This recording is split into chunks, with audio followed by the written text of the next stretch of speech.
जी अस्सलाम वालेकुम। शुरू करते हैं। Cap 5 question 7 final accounts.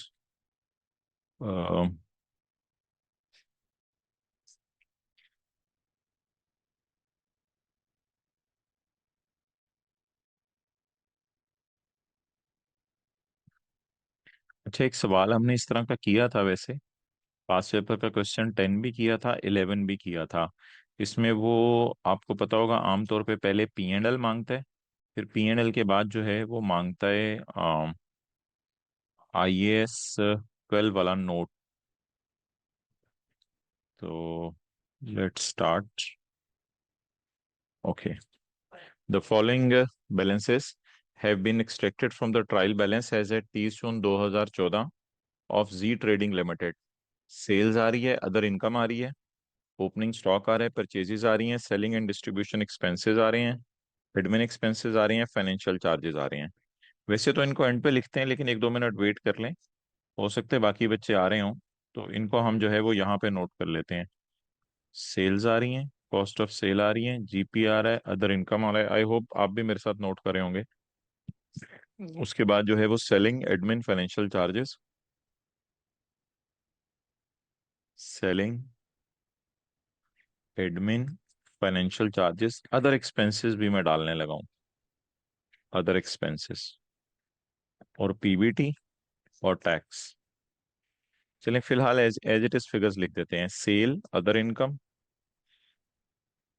Cell, other income हमारी 5300, 5300। और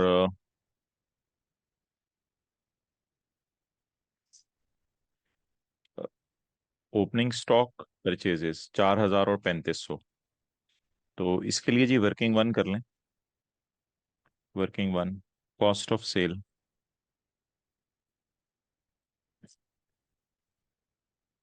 ओपनिंग स्टॉक और परचेजेस। Opening stock is 4000, purchases 35। Okay, अब देख लें, यहां तक आप नोट कर लें।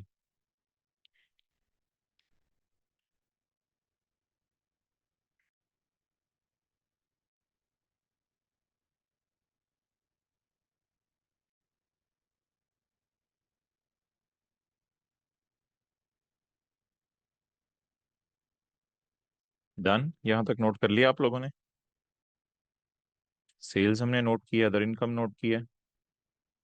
इसके बाद आप कॉस्ट ऑफ सेल का मैंने ये फॉर्मेट बनाया है। ओके। अच्छा जी, कॉस्ट ऑफ सेल में ओपनिंग स्टॉक बताएं कितने जी? 4000। परचेजेस, असल में ना बहुत सवाल पहले मैंने पढ़ा नहीं, परचेजेस में एक एडजस्टमेंट है, इसलिए मैं परचेजेस को अंदर वाले कॉलम में लिख रहा हूँ। परचेजेस कितनी है बताएं? 35,000। आगे बताएं कौन से एडमिन एक्सपेंसेस कितने? सेलिंग है सेवन। 15, सेलिंग है 15,000, एडमिन है 97,000। सेलिंग है 15,000 और एडमिन है, आप लोग मौजूद है मीटिंग में? कुछ हिलजुल नहीं हो रही। 9700। और फाइनेंशियल चार्जेस हैं 7200। और इसके बाद इन्वेस्टमेंट एट कॉस्ट आ रही है, ये तो पी एंड एल आइटम नहीं है। ये डेटर आ रहे हैं, प्रोविजन आ रही है, ये भी पी एंड एल आइटम नहीं है। लीज ऑब्लिगेशन है, ये भी पी एंड एल आइटम नहीं है। Okay, clear. चलें जी, यहाँ तक पी एंड एल नोट कर लें, बल्कि एस ओ सी आई है ना बनेगी बेसिकली।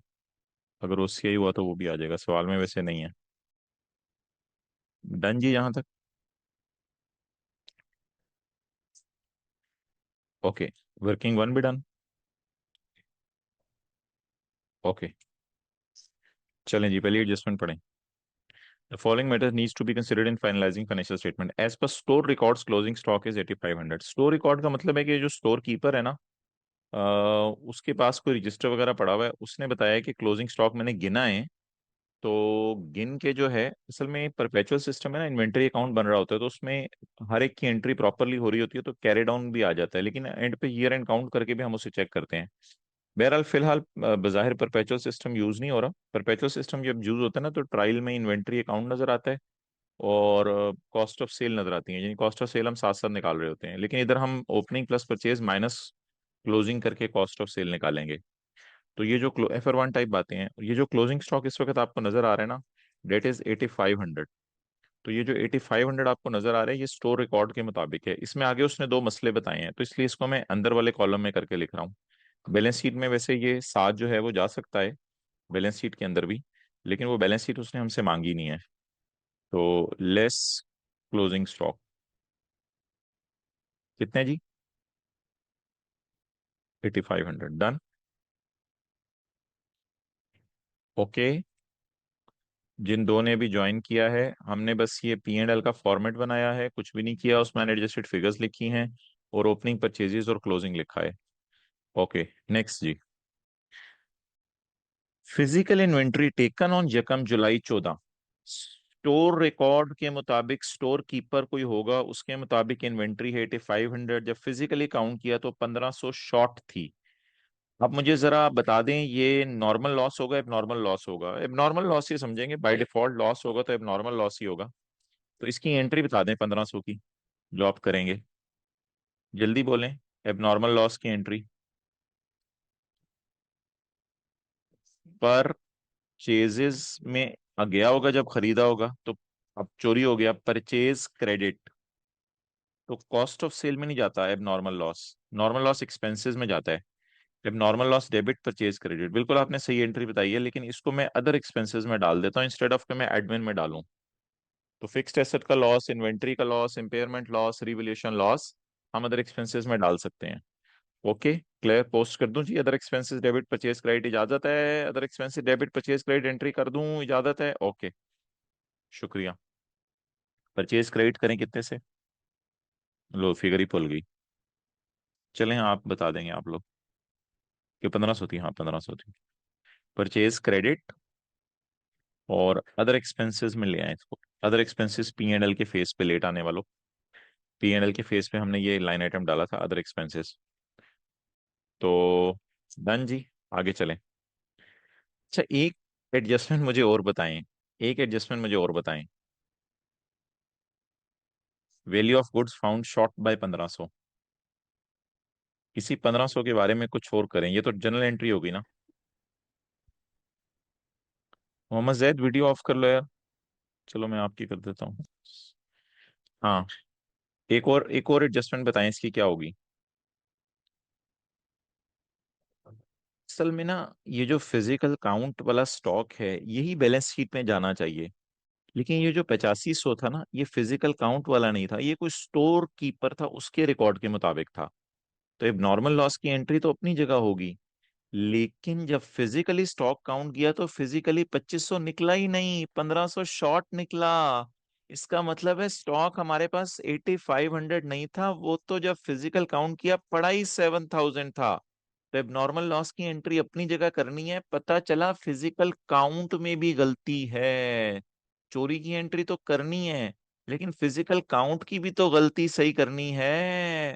फिजिकल काउंट में सॉर्ट ऑफ गलती नहीं हुई, फिजिकल काउंट किए बगैर ही स्टोर कीपर से पूछ लिया, यार तुम्हारे ख्याल से कितना स्टॉक है? तो मैं समझा पाया हूँ कि फिजिकल काउंट में भी गलती है? आगे उसने फुल स्टॉप के लिखा है ना, physical inventory taken revealed the following. तो फिजिकल काउंट में भी ये गलती है। फिजिकल काउंट एक है ना, एक होता है कि फिजिकली गिना, फिजिकली गिना वाली फिगर तो सही होती है, लेकिन ये 8500 फिजिकली गिना वाली फिगर नहीं है। तो अब इसको दोनों जगह सही करना पड़ेगा। यहाँ वो एंट्री तो कर दी, लॉस की चोरी की एंट्री तो कर दी, अब क्लोजिंग स्टॉक जो है ये मेरा फिजिकल काउंट वाला नहीं है, ये स्टोर कीपर वाला है, फिजिकली मेरे पास ये नहीं पड़ा हुआ। तो आई मस्ट थ्रो अवे 1500। अब 1500 यहां से भी निकलेगा और जो बैलेंस शीट में क्लोजिंग स्टॉक जाएगा वहां से भी निकलेगा। तो ये प्रॉपर तरीके से पोस्ट हो जाएगा, लेकिन बैलेंस शीट उसने मांगी नहीं, तो फिलहाल मैं यहीं से 1500 माइनस कर रहा हूँ, वरना डबल तरीके से लेके चलते प्रॉपर हम। ओके, कुछ समझ आई? थोड़ी बहुत ही। चलें, शुक्रिया। आगे चलें जी। अच्छा, अगली कौन सी एडजस्टमेंट है, मशहूर जमाना?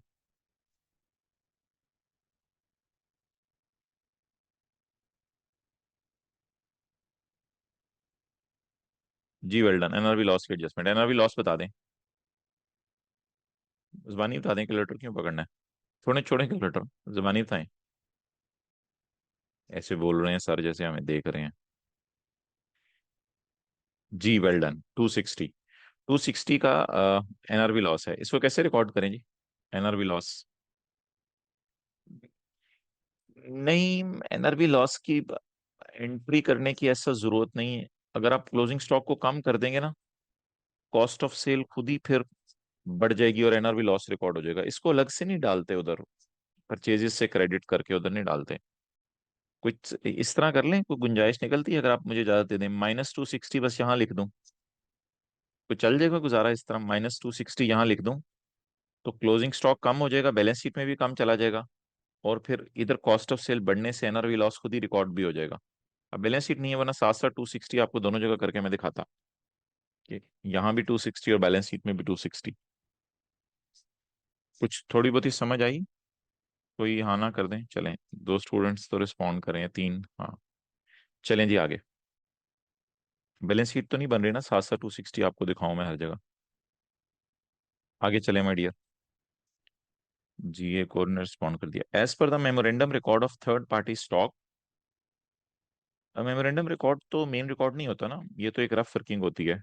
As per the rough working of third party stock, stock in over store on sale और रिटर्न। हमने सेल और रिटर्न पे चीजें बेची हैं, या कोई बंदा हमारी दुकान पे चीजें रखवा गया था? समझे, हमारा एक बड़ा स्टोर है, तो कोई बंदा हमारे पास आया और हमें आगे यार ये चीजें रख लो रख लो रख लो भाई, कोई ये चीजें रख लो भाई, रख लो रख लो रख लो। IFRS 15 में भी आता था ना, वो एक हंसता हाल सा बंदा अपनी चीजें लेके आता था, तो उसमें तो हम उससे पैसे लेते थे, वो ट्रांजैक्शन उधर यूज हुई थी।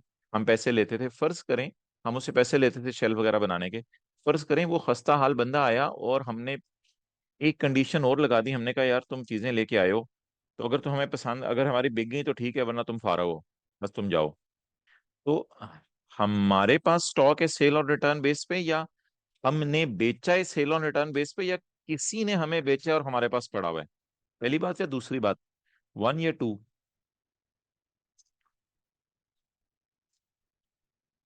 To. As per rough records of third party stock, stock in over store on sale और return, stock in over store हमारे स्टोर में पड़ा हुआ है सेल और रिटर्न पे, वो 3,000 है। क्या करें जी इसको? परचेज में डालें ना डालें? उसके लिए तो सेल होगी ना, मैं परचेज में डालूं ना डालूं? एक्सेलेंट, नहीं डालेंगे, क्योंकि अगले ने सेल और रिटर्न कहा हुआ है, इसका मतलब है मेरे पास अभी वापस करने का चांस बाकी है। इसका मतलब है मैं ऐसी दीवाना हूं जो मैं अपनी परचेज रिकॉर्ड कर लूं। परचेज तो मैं तब रिकॉर्ड करूं ना जब मेरी ये कंफर्म परचेज है। क्या मैं ये वापस कर सकता हूं? जी मैं ये वापस कर सकता हूँ। अच्छा मेरी परचेज में डला नहीं हुआ, निकाल देते हैं। परचेज में डला नहीं हुआ मेरी? नहीं, एक्सेलेंट, कहीं नहीं लिखा हुआ, मेमोरेंडम रिकॉर्ड में रफ वर्किंग में है। अच्छा एक ना, आप जहन में लाएं, एक बड़ी सी दुकान ZTL है मिसाल के तौर पे, ZTL क्या कारोबार लिखा हुआ है इसका? नहीं। ZTL एक बड़ी सी दुकान जहन में लाएं। अब ZTL के उसामा ये ना करें, फिर मुझे वो सेटिंग्स करनी पड़ेंगी, इसको डिलीट कर दें जरा उसामा। अच्छा, ZTL क्या अपना स्टॉक तो 8500 पड़ा हुआ है। अगर ये लिखा होता ना इस 8500 में ये 3,000 पड़ा हुआ है, क्योंकि देखिए हमने खरीदा हुआ है, कोई खस्ता हाल बंदा अपना स्टॉक मेरे पास रखवा के गया हुआ है, हमने सेल ऑन रिटर्न बेस पे खरीदा हुआ है, यानी परचेज और रिटर्न समझ लें। अगर इस 8500 में पड़ा होता तो भी मैं इसको थ्रो अवे कर देता, क्योंकि वो बंदा अपने स्टॉक में शो कर रहा होगा, मैं तो अपने स्टॉक में शो नहीं करूंगा ना। मेरे तो रफ वर्किंग के स्टॉक में पड़ा है, रफ वर्किंग में पड़ा है। हाँ अगर टाइम वापस करने का एक्सपायर हो गया है और सवाल कह दे परचेज में नहीं डला हुआ, तो फिर? अच्छा कोई नहीं बोल रहा, तो फिर परचेज में डाल देते, फिर परचेज में डाल देते, और अपने क्लोजिंग स्टॉक में अगर ना काउंट किया होता तो क्लोजिंग स्टॉक में भी करते। अच्छा भाई, असूल ये होता है कि किसी का स्टॉक हमारे पास पड़ा हो ना, तो हमें उसे परचेज में भी डालना नहीं चाहिए और अपने क्लोजिंग स्टॉक में भी नहीं डालना चाहिए। सवाल कह रहे हैं किसी का स्टॉक हमारे पास पड़ा हुआ है, सेल ऑन रिटर्न का मतलब है उसकी सेल ऑन रिटर्न है, यानी हम वापस कर सकते हैं। तो अगर हम वापस कर सकते हैं तो बस ठीक है। इसका मतलब है ये हमारी परचेज है ही नहीं, और परचेज में पड़ी भी नहीं, मेमोरेंडम रिकॉर्ड्स में पड़ी है, इसलिए इस एडजस्टमेंट को इग्नोर करेंगे। आगे चले माय डियर।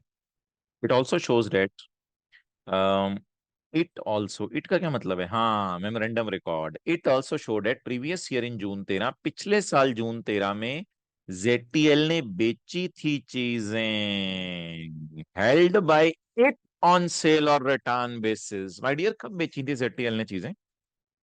जल्दी जरा बताएं।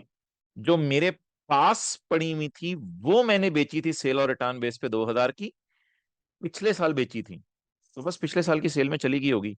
होएवर उसकी परचेज मैंने तब रिकॉर्ड की जब हमारे साल उसका बिल आया। अच्छा मुझे एक चीज बताएं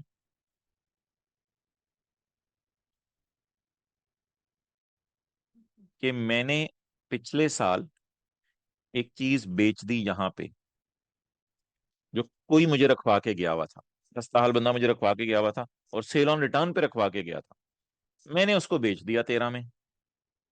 अच्छा, अब परचेज मैंने उसकी रिकॉर्ड की जब वो बिल आया। भाई परचेज तब रिकॉर्ड करनी चाहिए थी जब बिल आया, या परचेज तभी रिकॉर्ड करनी चाहिए थी जब मैंने चीजें पसंद करके आगे बेच दी? थोड़ा सा जरा मुझे बताएं, परचेज हमारे साल रिकॉर्ड करनी चाहिए बिल आने पे, या जब पिछले साल मैंने बेची थी उसी वक्त मुझे कंफर्म हो गया था कि ये परचेज मैंने एक्सेप्ट कर ली है? बोलें बोलें बोलें। ये परचेज बिल आने पे रिकॉर्ड होनी चाहिए या पिछले साल जब मैंने सेल की थी उसी साल रिकॉर्ड होनी चाहिए? हाँ, तो ये उस वक्त की परचेज है, तो पिछले साल की परचेज उलट जानी चाहिए। पिछले साल की परचेज, सॉरी, पिछले साल जाके परचेज रिकॉर्ड होनी चाहिए, तो पिछले साल एंट्री होगी परचेज डेबिट क्रेडिटर क्रेडिट, पिछले साल परचेज रिकॉर्ड होगी। लेकिन अब हमारे साल होगी तो हमारे साल क्या करें? हमारे साल क्या करें? Purchase is recorded in over here. Sale तो रिकॉर्ड ना करें, सेल तो पिछले साल होगी भी रिकॉर्ड, सेल के बारे में साइलेंट है, सेल पिछले साल उल्टा दें, क्रेडिटर डेबिट रिवर्स कर दें, परचेज क्रेडिट। चलें जी। नहीं, हाँ, रिवर्स कर दें बस, परचेज रिवर्स कर दें, सेल पिछले साल रिकॉर्ड हो चुकी है तो निकालें जी परचेज से, परचेज से निकालें, कोई बंदा निकाले जी परचेज से, परचेज से ये भी फारक करें। इस साल परचेज में डाल दी है कितनी? 1600 थी मेरे ख्याल से। ओके, नेक्स्ट जी, आगे चलें। और क्रेडिटर तो हम छेड़ नहीं सकते क्योंकि, अच्छा जी, सेलिंग एंड डिस्ट्रीब्यूशन एक्सपेंसेस में ट्रेड डिस्काउंट पड़ा हुआ है, इस फिगर में ना ट्रेड डिस्काउंट पड़ा हुआ है 15,000। मैंने आपको कहा था डिस्काउंट अगर आपको ट्रायल में नजर आ रहा हो, सॉर्ट ऑफ यही है ना, डिस्काउंट ट्रायल में नजर आ रहा है, कितना डिस्काउंट है? किसी में छुपा पड़ा है, किसी में छुपा पड़ा है, इसमें छुपा पड़ा है 4,000, यानी ये फिगर 11,000 है। सॉर्ट ऑफ ट्रायल में ही नजर आ रहा है ना, किसी के अंदर छुपा पड़ा है। क्या ट्रेड डिस्काउंट ट्रायल में नजर आना चाहिए, या ट्रेड डिस्काउंट ट्रायल में नजर आना चाहिए, या अच्छा कोई नहीं बोल रहा आगे। ट्रेड डिस्काउंट ट्रायल में नजर आ रहा है माय डियर, इस 11,000 में छुपा पड़ा है, 11,000 में छुपा पड़ा है, मैंने अलग करके आपको दिखा दिया है, ट्रायल में वादे नजर आ रहे हैं। एक्सलेंट, सेल में से माइनस कर दें। मैंने आपको कहा था अगर trade discount past paper question 6 की तरह ट्रायल के मुंह पे नजर आ रहा हो या किसी एक्सपेंस में छुपा पड़ा हो, तो इसका मतलब है सेल फुल अमाउंट पे पड़ी है, इसको सेल में से माइनस कर दें। आप बताएं यहां से निकाल के सेल में से माइनस करने की एंट्री क्या होगी? सेलिंग में से निकालना पड़ेगा, सेलिंग में से निकाल के सेल कम करनी पड़ेगी, सेलिंग में पड़ा है सेलिंग क्रेडिट, सेल में कम होना चाहिए था सेल डेबिट। कुछ समझ आई एंट्री? तो थोड़ी बहुत ही बताएं, समझ आई एंट्री? ट्रेड डिस्काउंट तो सेल को कम करता है ना, इसने सेलिंग को बढ़ा दिया था, ट्रेड डिस्काउंट ने सेलिंग को बढ़ा दिया था, मैंने सेलिंग को कम करके, सेलिंग एक्सपेंसेस को कम करके, एक्सपेंसेस नहीं बढ़ने चाहिए थे, सेल कम होनी चाहिए थी, एक्सपेंसेस बढ़ चुके थे, मैंने उन्हें कम करके सेल कम कर दी बेसिकली। ये एक एंट्री बनेगी, सेल में से माइनस कर दें, तो करें जी, सेलिंग में से माइनस करके, सेलिंग क्रेडिट, सेल डेबिट, बड़ी ब्यूटीफुल एडजस्टमेंट थी। लेकिन अगर फाइनल अकाउंट का डिस्क्लोजर बनेगा ना तो सेल आप ग्रॉस पे 80,000 शो कीजिएगा और -4,000 करके 76। फाइनल अकाउंट के डिस्क्लोजर में फिर दोनों की लाइनें अलग आएंगी, ग्रॉस सेल आएगा 80,000 लिखा हुआ और ट्रेड डिस्काउंट -4,000, क्योंकि पाकिस्तान का कंपनी लॉ चाहता है कि आप उसको शो करें डिस्क्लोजर बनाते हुए डिस्काउंट को। Okay my dear.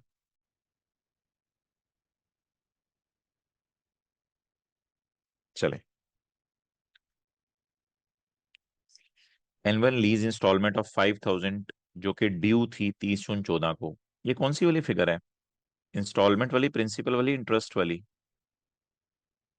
Instalment, principal, interest, I N installment, P R principal, I N T interest, कौन सी वाली है? एक्सीलेंट, ये इंस्टॉलमेंट वाली फिगर है। एनुअल लीज इंस्टॉलमेंट ऑफ 5,000 जो कि ड्यू थी साल के एंड पे। ड्यू थी साल के एंड पे का क्या मतलब है? सवाल एरियर का एडवांस का है? ड्यू थी साल के एंड पे। भाई निकल गया है, सवाल खत्म होने वाला है, बस जल्दी कर दो। Arrear which was due on June 30 was paid and debited to lease obligation. ये पे की और लीज ऑब्लिगेशन को डेबिट कर दी, यानी लीज लाइबिलिटी को डेबिट कर दी, लीज लाइबिलिटी को। सही हुआ? सही हुआ, यही एंट्री होती है। ये पे की और लीज लाइबिलिटी को डेबिट कर दी। सही हुआ है। जरा सोचें। सही हुआ है।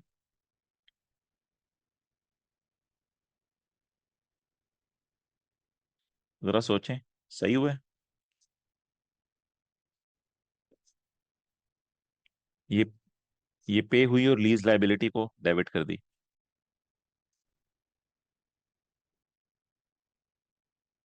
कोई भी नहीं बोल रहा।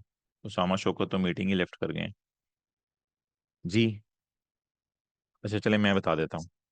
भाई इसकी एंट्री होती है cash credit, L L debit, interest expense debit. मोहतरम, क्या ये 5,000 जाना, 5,000 एल एल में नहीं जाना चाहिए? एल एल में ये वाली फिगर जाती है, ये वाली फिगर। जी माय डियर, क्लियर? अच्छा। अब ना एक छोटा सा मसला है। वो आगे लिख रहा है कि इंटरेस्ट क्लोजिंग बैलेंस के ऊपर अभी तक रिकॉर्ड नहीं हुआ हुआ। बेसिकली इंटरेस्ट उसने कैलकुलेट ही नहीं किया ना शेड्यूल बनाते हुए। इस वजह से एंट्री भी ऊपर वाली गलत कर गया है। एंट्री ये होनी चाहिए थी, L L debit, interest debit, cash credit. ये एंट्री होनी चाहिए थी, इसकी जगह वो L L debit cash credit कर गया। अब मुझे बताएं कि मेरी लीज ऑब्लिगेशन कितनी है जिसके ऊपर मैं इंटरेस्ट निकालूं। जरा जाएं ट्रायल में। ये तो पेमेंट है ना, पेमेंट है। रेट तो इस पे लगता है, इसके ऊपर लगता होता है। मेरी लीज लाइबिलिटी कितनी है जिस पे इंटरेस्ट निकालूं? लीज लाइबिलिटी कितनी आ रही है जिस पे इंटरेस्ट निकालूं? अगर आप लोग बता देंगे, यू डिजर्व अ प्राइज। मेरी लीज लाइबिलिटी पे निकलना है ना, कि 5,000 पे तो इंटरेस्ट नहीं निकलता। Excellent. 11,890, really really appreciate. Excellent, 11,890। असल में अदर इंफॉर्मेशन बता रही है कि मैंने एलएल में 5,000 डेबिट कर दिया है। अगर ये 5,000 एलएल में डेबिट ना होता तो एलएल का ओरिजिनल बैलेंस इस तक पहुंचते हुए, इस तक पहुंचते हुए 5,000 माइनस हो चुका है। तो इसका मतलब है कि इस तक पहुंचते हुए 5,000 माइनस नहीं होना चाहिए था। अगर ये पूरा 5,000 माइनस ना होता तो ओरिजिनल फिगर एलएल की कितनी होती, ये जरा मुझे बताएं। ये किसी ने निकाल के बताइए। 11,890। जैसे मैं आपको कहूं, एसेट अकाउंट में मैंने गलती से रिपेयर डाल दी है 4 रुपए की, तो एसेट अकाउंट का फिर ओरिजिनल बैलेंस तो 100 रुपया था ना। इसी तरह इधर डाली नहीं है, इधर माइनस हुई है। एलएल तक पहुंचते हुए 5,000 एलएल में डेबिट हो चुका है, इसका मतलब है एलएल क्रेडिट नेचर का अकाउंट है, इसमें कमी हुई है, तो ये ग्रॉस था 11,890। बस ये एक छोटा सा पॉइंट था, जिसने इंटरेस्ट गलत भी निकाल दिया, आगे उसके अगले नंबर उसको सही मिल जाने थे। ये थोड़ा सा एक टेक्निकल पॉइंट था। तो 11,890 असल में ये ओरिजिनल बैलेंस है, 11,890। उसने एक अजीब सा बैलेंस दिया हुआ था ट्रायल में। ओके, क्लियर सबको? क्लियर जी। उसने सवाल में लिखा हुआ था के 6890 तक पहुंचते हुए 5000 डेबिट हो चुके हैं। हमने 5000 को रिवर्स करके देखा कि ओरिजिनल बैलेंस कितना था, तो ओरिजिनल बैलेंस 11890 था। इसके ऊपर अब आप निकालें इंटरेस्ट 1498। और एल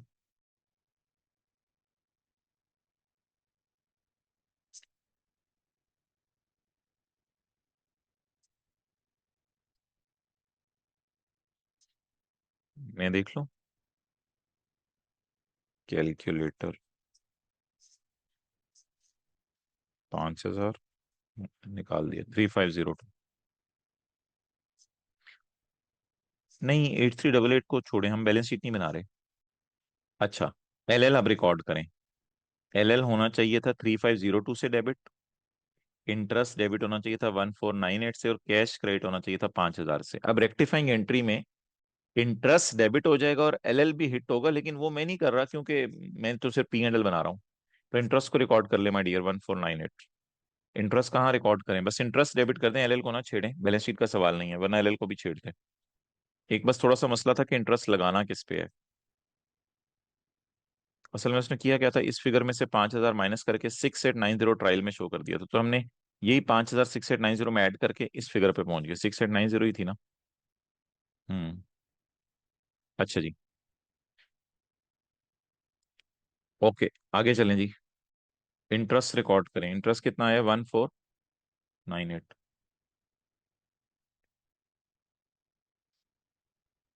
चलें आगे।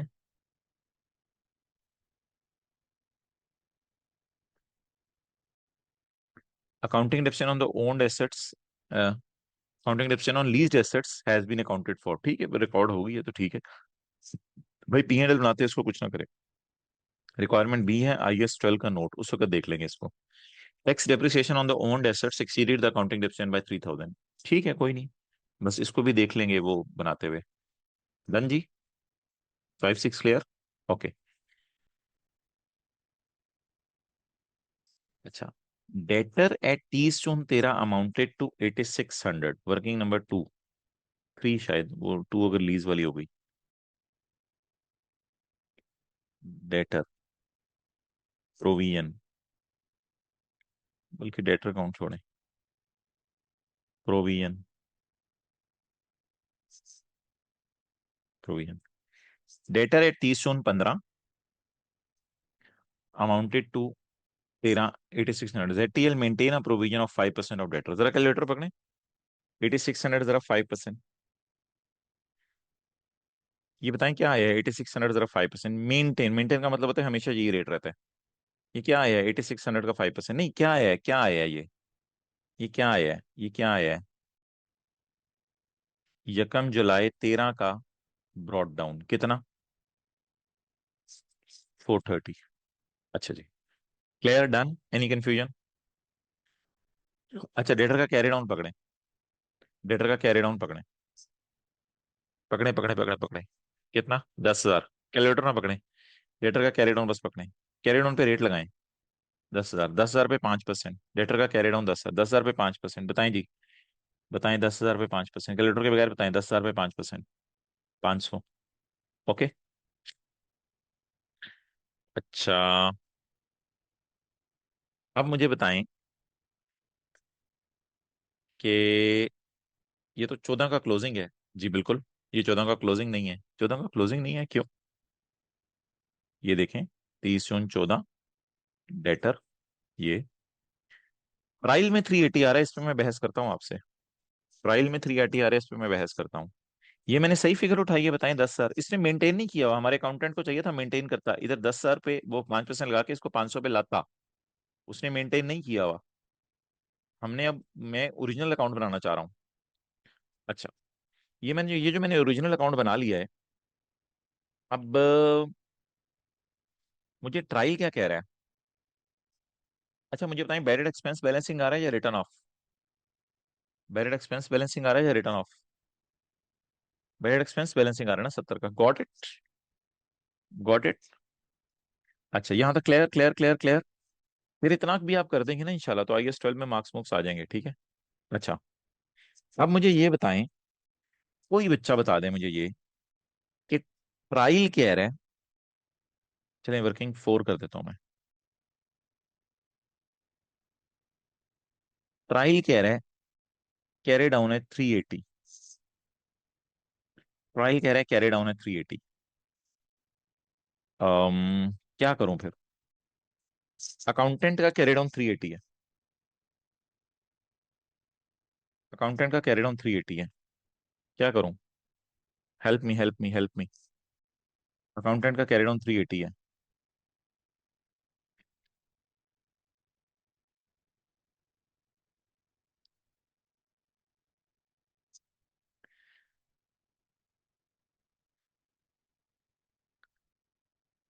अच्छा, ये अकाउंट दोबारा खोलूं? ये अकाउंट दोबारा खोलूं? ये अकाउंटेंट वाला अकाउंट है। अकाउंटेंट वाला। मैं इसको दोबारा खोल के करेक्ट करने लगा हूं।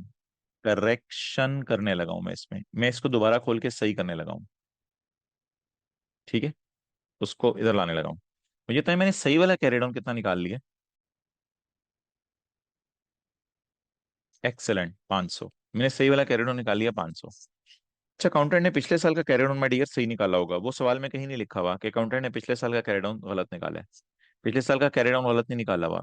पिछले साल का कैरी डाउन उसने ब्रॉड डाउन बनाया होगा जब अकाउंटेंट ने अकाउंट बनाया होगा। अरे ये मेरे से आप एग्री कर रहे हैं? थोड़ा सा अगर यहां तक आप एग्री कर लें कि अकाउंटेंट ने पिछले साल के कैरी डाउन को ब्रॉड डाउन बनाया होगा। हाँ ना करते रहे। अकाउंटेंट ने पिछले साल के कैरी डाउन को ब्रॉड डाउन बनाया होगा। और कोई एंट्री मार के वो 380 पे ले आया हुआ बैलेंस। मैं एकदम खटका, मैंने मैंने अकाउंटेंट वाला अकाउंट जबरदस्ती बनाने की कोशिश की। मैंने अकाउंटेंट का कैरी डाउन 380 लिखा और ओपनिंग सही वाला लिखा। फिर मैंने कहा नहीं, 380 को दोबारा खोलो जरा। इस 380 को इधर लाके सही करते हैं। इस 380 को सही करने के लिए मैंने 500 सही वाला उठा लिया। अब बता दें जरा कहानी क्या है। अब कोई बता दे कहानी क्या हुई है। जरा जल्दी से बता दे अकाउंटेंट ने क्या कर लिया है और मैंने क्या करना है। अकाउंटेंट ने क्या कर लिया है और मैंने क्या करना है, देखें। इसको कहते हैं अकाउंटेंट वाला अकाउंट। एक्सेलेंट एक्सेलेंट, दो लोगों ने बता दिया। इसको कहते हैं, ये जो ट्रायल का है ना अकाउंट, अगर आप ट्रायल का बैलेंस इधर लिखे ना तो इसे कहते हैं रॉन्ग अकाउंट का कैरेट डाउन। ये रॉन्ग अकाउंट है। ये ओरिजिनल अकाउंट में बनाना चाह रहा था। ये रॉन्ग अकाउंट है। रॉन्ग अकाउंट का कैरेट डाउन इधर लिखकर इसको रेक्टिफाई किया जाता है। इसको क्या किया जाता है? रेक्टिफाई किया जाता है। ओके। तो ये ओरिजिनल अकाउंट है, ये रॉन्ग अकाउंट है, ये रेक्टिफाइंग। अगर फिक्स्ड एसेट है उसमें मैं एडिशन रिकॉर्ड कर दूं और डेप्रिसिएशन रिकॉर्ड ना करूं तो फिर ब्रॉड डाउन जमा एडिशन, वो कैरी डाउन तो गलत होगा ना। 5 रुपए 3 रुपए। अब अकाउंटेंट ने 8 शो कर दिया। ये अकाउंटेंट वाले ट्रायल में 8 नजर आ रहा होगा। अब मैं इसको दोबारा रीओपन करके, ये अकाउंटेंट वाला 8 है, इसको मैं दोबारा रीओपन करके इसमें डिडक्शन डालूंगा 1 रुपए की ताकि मेरा कैरी डाउन 7 आ जाए। सही। ये अकाउंटेंट वाला अकाउंट है जिसमें उसने डिडक्शन नहीं डाली थी। ये अकाउंटेंट वाला अकाउंट है जिसमें उसने डिडक्शन नहीं डाली थी। और ये मैंने खोला। ये कौन सा अकाउंट है? ये वाला कौन सा अकाउंट है जरा बताएं। ये वाला कौन सा अकाउंट है? ऊपर वाला अकाउंटेंट वाला रॉन्ग अकाउंट है। और नीचे वाला कौन सा अकाउंट है? नीचे वाला जिसमें मैंने अकाउंटेंट वाला कैरी डाउन दोबारा खोल के कुछ किया, ये कौन सा अकाउंट है? एसेट का एडजस्टेड या रेक्टिफाइंग अकाउंट। ओरिजिनल अकाउंट तो ऐसे बनता ना, opening 5, addition 3, depreciation 1, carry down 7, वो तो बड़ा कमाल हो जाता। डन जी। कुछ समझा पाए हम? ये सवाल ने बताया था ब्रॉड डाउन, मैंने उठा लिया। ये कैरी डाउन सवाल ने बताया था, मैंने उठा लिया। लेकिन ट्रायल में जाके जब मैंने सर मारा तो ट्रायल में निकला 380। अगर 380 को मैं इस अकाउंट में लिखूं तो मैं फिर करेक्शंस करने की नियत से लिखूंगा। अगर 380 को मैं इस अकाउंट में लिखूं तो मैं अकाउंटेंट ने जो किया है ऑलरेडी उस तक पहुंचूंगा। मेरी तरफ से बात मुकम्मल होगी है। अगर मैं 380 को यहां लिखूं तो मैं अकाउंटेंट की गलती सही करने की तरफ मूव कर चुका हूं। करेक्ट, ये रेक्टिफाइंग अकाउंट है। अगर मैं 380 को यहां लिखूं तो मैं अकाउंटेंट ने जो कर चुका है वो देखना चाह रहा हूं क्या कर चुका है।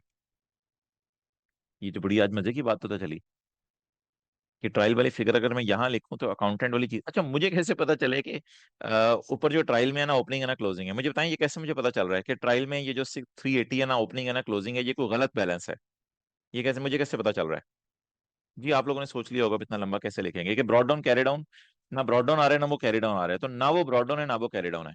तो ना वो ब्रॉड डाउन है ना वो कैरी डाउन है। मैंने कोशिश की कि इस 380 को यहाँ लिख के लिखूं अकाउंटेंट ने क्या किया है, यहां से मुझे पता चल जाएगा अकाउंटेंट ने क्या किया है। लेकिन अगर इसमें 380 को लिख के यहाँ करेक्ट फिगर लिखूंगा तो यहाँ पर जो मैंने करना होगा वो निकलेगा। क्लियर जी है? और बात करें तो ट्रायल वाला बैलेंस ना बीडी था ना सीडी था, क्योंकि बीडी सीडी मैंने खुद ओरिजिनल अकाउंट बना के जरा ट्राई किया। तो अब ऐसा कर लेते हैं कि इसको ना बैड डेट रिटर्न ऑफ, असल में ना bad debt return of exact होता है तो वो अकाउंटेंट भूलता नहीं। जैसे अभी उधर एडिशन भूला नहीं था, डिडक्शन भूल गया था। और बैड डेट एक्सपेंस जो है अंदाजा होता है वो अकाउंटेंट भूल जाता है अंदाजा लगाना। जी रिटर्न ऑफ बता दें आप कितने? नहीं नहीं, रिटर्न ऑफ पहले मुझे बताएं। असल में ना रिटर्न ऑफ की मैंने एंट्री तो नहीं करनी, लेकिन वो मुझे IS 12 का सवाल सॉल्व करते हुए हेल्प करेगा, अभी नहीं। और पेरेड एक्सपेंस बैलेंसिंग 120, 120 की एंट्री कर दें। इसको कहाँ डालेंगे? प्रोविजन क्रेडिट, डबल एंट्री करें प्रोविजन क्रेडिट, प्रोविजन तो बैलेंस शीट में जाएगी ना। प्रोविजन क्रेडिट और क्या डेबिट, प्रोविजन क्रेडिट और क्या डेबिट। पेरेड एक्सपेंस कहाँ डालूं ट्रायल में? प्रोविजन क्रेडिट और ओए वो 50 की एंट्री नहीं करनी, वो अकाउंटेंट कर चुका हुआ है। अकाउंटेंट ने ये 430 ओपनिंग लिया होगा, अकाउंटेंट का ये 380 है। जी बोले। 50 की एंट्री नहीं करनी, 50 की एंट्री नहीं करनी, अब 120 एक्सलेंट सेलिंग में डालें। सेलिंग में डालें, सेलिंग एक्सपेंसेस के अंदर डाल दें कितने? जमा, पता नहीं है फिगर ही भूल जाती है, 120 थी मेरे ख्याल से। 120, अच्छा। डन जी। मुबारक हो जी, मुबारक हो आप लोगों को, सवाल आपका खत्म हो गया। तो मुझे कैसे पता चला था कि प्रोविजन का बैलेंस ना बीडी है ना सीडी है? बीडी सीडी मैंने सही अकाउंट में डालने की कोशिश की, वो मेरा नहीं गुजारा हुआ। वो वाला फिर जो बैलेंस था, अगर मैं किसी अकाउंट के कैरी डाउन में लिखूं तो मैं अकाउंटेंट जो कर चुके हैं उस तक पहुंचूंगा। अगर वो वाला बैलेंस मैं किसी अकाउंट में इधर लिख के शुरू करूं तो फिर मैं करेक्शन सही करने की नीयत से चल पड़ा हूं। चलें जी, खैर मुबारक भी आ गए हैं। एप्लीकेबल टैक्स रेट 34%, ठीक है जी। अब मुझे 2-3 मिनट में आपने सवाल खत्म करवाने हैं, फिर छुट्टी तेरी मेरी कुट्टी। तो अब आप हजरात जो है वो मुझे बता दें सेल कितनी आ रही है? Sale sale sale sale 76,000। और इसके बाद मुझे बताएं कॉस्ट ऑफ सेल, परचेज कितनी आ रही है? परचेज परचेज परचेज कितनी आ रही है? परचेज, परचेज आ रही है जी 31,900। क्लोजिंग स्टॉक कितना आ रहा है? Closing stock closing stock closing stock चिति चिति मुकाओ, कुछ भी नहीं रह गया। 6740। जी cost of sale, cost of sale, cost of sale 29,160। 29,160। अब मैं आपको टाइम दे दूंगा, आप इसको नोट कर लीजिएगा, इसको मुकाएं अभी। 29,160 टोटल जिक्र आ रही है ना बस। जीपी बोलें, जीपी जीपी जीपी जीपी छोड़ें, छोड़ें परे जीपी, अदर इनकम को बस बाहर ले आए। 5,300 छोड़ें जीपी, इधर बताएं। एडमिन को बाहर ले आए 9,700, अदर एक्सपेंसेस को बाहर ले आए। सेलिंग 46,840, नहीं नहीं नहीं, वो जीपी होगा। आपने मैं भी अभी 11,120। और आगे बोलें। एडमिन हो गया, इस पे फाइनेंस कॉस्ट खेती जेरी आप खुद ही देख लिया करें ना क्या करना है अब आगे। 8,698, 8,698 PBT, PBT PBT PBT PBT PBT PBT PBT 2,11,122, ये पीबीटी आ गया। अब आप जो है वो पीबीटी पकड़ें छेती से और वर्किंग अगली कराएं, पता नहीं वर्किंग नंबर 5 है कौन सी है। मुझे करंट टैक्स निकलवाएं, करंट टैक्स निकलवाएं, PBT PBT 2,11,122 PBT add. One by one चलें, one by one, one by one, one by one my dear, one by one. Adjustments देखते रहें, ओ तेरी खैर एडजस्टमेंट्स देखते रहें, ये वाला काम जल्दी जल्दी किया करना है अब। इन्वेंट्री में बस हमारे और टैक्स वालों में कोई इख्तलाफ नहीं, वो भी एनआरवी लॉस को मान लेते होते हैं और अब नॉर्मल लॉसेस को भी वो मान लेते होते हैं। बस पॉइंट 2 में भी कोई ऐसा मसला नहीं। ट्रेड डिस्काउंट भी टैक्स वाले माइनस करने देते हैं, कोई ऐसा मसला नहीं। हाँ रेंटल्स, रेंटल्स रेंटल्स जो हैं अकाउंटिंग डिप्शन इंटरेस्ट उल्टा के रेंटल माइनस कर दें, उल्टवाएं जी, अकाउंटिंग वालों के डिप्शन उल्टवाएं, हिम्मत हिम्मत। लीज एसेट पे इंटरेस्ट उल्टवाएं और उसके रेंटल लेस करें, जल्दी जल्दी जल्दी, well done well done. Accounting वालों के डिप्शन सवाल में गिवन है, सवाल में गिवन है, लीज वाले की, लीज वाले की, लीज वाले की, point number 5, point number 5, 3750, 3750। Interest हमने खुद निकाला हुआ है, छेती छेती छेती छेती छेती छेती, अच्छे बच्चों अच्छे बच्चों, इंटरेस्ट हमने खुद निकाला हुआ है, जल्दी करें जल्दी करें जल्दी करें। इंटरेस्ट बताएं, इंटरेस्ट बताएं, इंटरेस्ट बताएं, 1498, वेल डन वेल डन, ये स्पीड होनी चाहिए पेपर में। Rental rental rental rental rental, 5000 5000 5000। अब ओन्ड एसेट आ गए, ओन्ड एसेट में देखते हैं अकाउंटिंग डेप्शन एक्सीड करिए या टैक्स डेप्शन एक्सीड। ओ टैक्स डेप्शन एक्सीडेड, वो जल्दी छेती छेती छेती छेती छेती, easy easy marks. Tax depreciation बोले बोले बोले बोले बोले बोले बोले बोले बोले। Tax depreciation tax depreciation tax depreciation tax depreciation tax depreciation, 3000 3000 3000 3000 3000 3000। Bad debt expense उल्टाएं, बैडेड एक्सपेंस उल्टाएं, बैडेड रिटर्न ऑफ माइनस करें, छिक के रखें काम। बैडेड एक्सपेंस उल्टा के बैडेड रिटर्न ऑफ माइनस करें, छेती छेती छेती छेती, बैडेड एक्सपेंस 50 और 120। जिसने ये अकाउंट बना लिया था ना, उसने यही फिगर उल्टाई होगी, हल्के फुल्के मार्क्स उसको भी मिल गए होंगे, नो प्रॉब्लम। इतनी ज्यादा टेंशन ना लिया करें चीजों की कि हमें कैसे पेपर में पता चलेगा। जो जो समझ आ रहा है उतना तो करके आए ना। बैडेड एक्सपेंस उल्टाएं 120 और रिटर्न ऑफ माइनस करें 50। जवाब जवाब जवाब जवाब जवाब जवाब जवाब, आज मुझे जवाब दे दें, आज मुझे जवाब दे दें, जल्दी मुझे जवाब दे दें। लो, मुझे कोई जवाब ही नहीं दे रहा। 8050 है, 18440। बस जरा सोल्यूशन से एक दफा चेक कर ले कोई जाके। 21122 और ये फिगर सही है, 21122 और 18440। कोई कंफर्म कर दे मुझे। सोल्यूशन से चेक कर लिए? यस सर, जिन्होंने लिखे जरा दोबारा बताएं कि सोल्यूशन से चेक कर लिए 21122 और 18440। ऐसे हम जल्दी में किए ना कोई, ओके शुक्रिया। अब जी डेफर टैक्स की वर्किंग करें, डेफर टैक्स की वर्किंग करें। कितने कॉलम खोलेंगे? Carrying amount, tax base, difference और टैक्स, ये चार कॉलम खोलेंगे, बोलें जी। डेफर टैक्स की working, defer tax liability slash asset as on 31/12। बोले बोले बोले बोले, 31/12 30/24।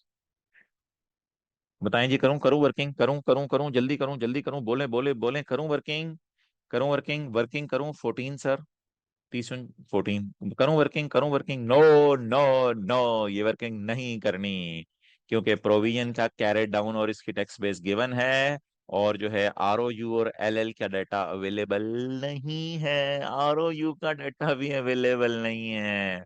और माय डियर, टैक्स बेस और कैरिंग अमाउंट तो वैसे ही गिवन नहीं है सवाल में, कैरिंग अमाउंट और टैक्स बेस तो वैसे ही गिवन नहीं है सवाल में।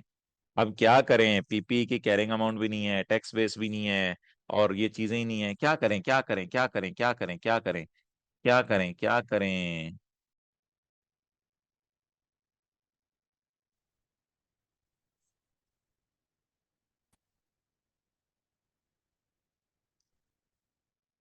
सेकंड मेथड लगाएं। इस ये भी मैं खोल रहा था ना, इसको बैलेंस शीट अप्रोच कहते हैं, सेकंड मेथड को कहते हैं P&L अप्रोच।